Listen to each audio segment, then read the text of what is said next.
Бүгінгі баспасөз мәслихатын өткізудің негізгі мақсаты Қытайда зардап шегіп отырған қандастарымыздың мәселесін бүкіл әлемге жеткізу, әлем ақпаратында көтеру, сол арқылы қандастарымызға кеңшілік сұрау. 2 жылдан бері Қытай билігі халықаралық заңдарды және өз заңдарын белшесінен басып отырып, қандастарымызды аяусыз жаншыдауда, соттауда, саяси түрмелерге кіргізуде. Біз осыны көзге ала отырып, Қазақ автономиялы облысының Нылқа ауданының аудандағы қандастарымыздың шегіп отырған жапасын осы көтеруді мақсат етіп отырмыз. Нылқа ауданының өзінде 113 мешіт болған. Соның 104-ін жағып тастап, 9 мешіт қана қалған әзір үлкен жолдың бойында. Бірде-бір имам, бірде-бір молда қалмаған Нылқа ауданында. 7000-ға жуық қандасымыз саяси үйренуде жатыр. Біз соның ішінде 120 мыңның нақтылы аты жөнін, фамилиясын, туылған жылы айқын деген сияқтыларын анықтадық. Қалған қандастарымыз кім екенін әзірге белгісіз. Бауыр туыстары Қытай үрейі басқан жариялай алмай отыр.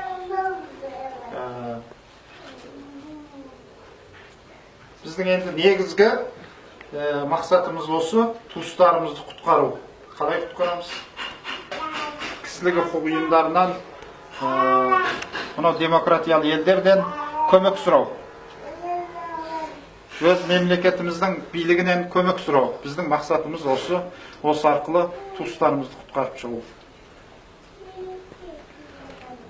Нылқа ауданының өзінде бұрын болған 5 жерде саяси үйрену орталығы. Бірінші Нылқа әскери фермасында болған, екінші Нылқа ауданындағы көне соттың ғимаратында болған, үшінші Көкқұтқыр ауылының көне емханасында болған, және біреусі Өзен ауылының орта мектебінде болған.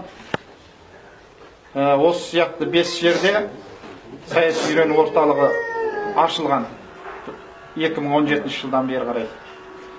Енді 20 мың адамға арналған түрменің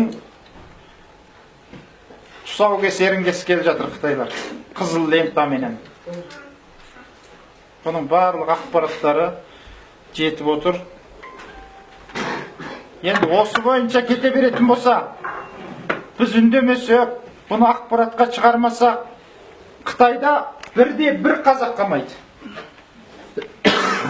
30 жыл жүргіземіз деп отыр. Өзіне қоя берсеңіз, өз еркіне салсаңыз, Қытай тоқтамайды.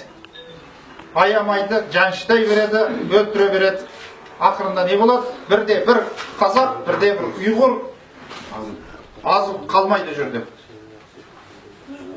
Сондықтан біз бүкіл айдай әлемге осы қандастарымыздың мәселесін көтеру біздің бас тартпайтын міндетіміз.